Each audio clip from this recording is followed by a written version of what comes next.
বেশ কয়েকদিন হলোই শ্বশুরবাড়িতে এসছি। এখানে এক ঘরে থাকতে থাকতে ভীষণই বোর লাগছিল। মিষ্টিকে বলে হঠাৎ করে আমরা বেরিয়ে পড়লাম ঘোরার জন্য।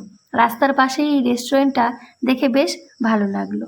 দেখো, খানিকটা ধাবা স্টাইলের, চারিপাশটা ফাঁকা আর ভীষণ নিরিবিলি। মেনু কার্ডটা হাতে পাওয়ার সঙ্গে সঙ্গেই নিজের পছন্দ মতন একটা আইটেম তন্দুরি চিকেন অর্ডার করে ফেললাম। তার সঙ্গে ছেলের জন্য নিয়েছিলাম চিকেন চাউমিন। যদিও ও বাড়ির চাউমিনটা খেতে পছন্দ করে, এইখানে চাউমিনটা ও একটুও খায়নি। আর আমি এখানে চাটনি নিয়ে মিষ্টির প্লেটটা একটু ডেকোরেশন করে দিচ্ছিলাম। সে যাই বলো না কেন, ফ্রাইড আইটেমটা আমার বরাবরই ভীষণ পছন্দের। আমি কিন্তু বাবা আবার এগ রোলের দলে, আমার আবার চাউমিনটা খুব একটা জমে না। আর আমাদের বাড়ির অর্ধেক লোকই চাউমিন খেতে ভীষণ পছন্দ করে।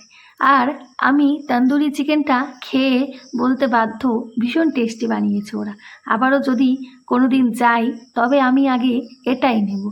আর চিকেন চাউমিনটা মোটামুটি ছিল। যাই হোক, আমাদের সন্ধ্যার ঘোরাঘুরিটা এরকম হলো। আর মনটাও কিন্তু খুব ভালো হয়ে গেল।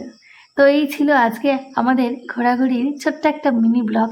তারপরে ছিল মুখ শুদ্ধি, যেটা কিনা মিষ্টি মুখ ভরে খেয়েছে, খেয়ে কথাই বলতে পারছে না। টাটা, দেখা হবে পরের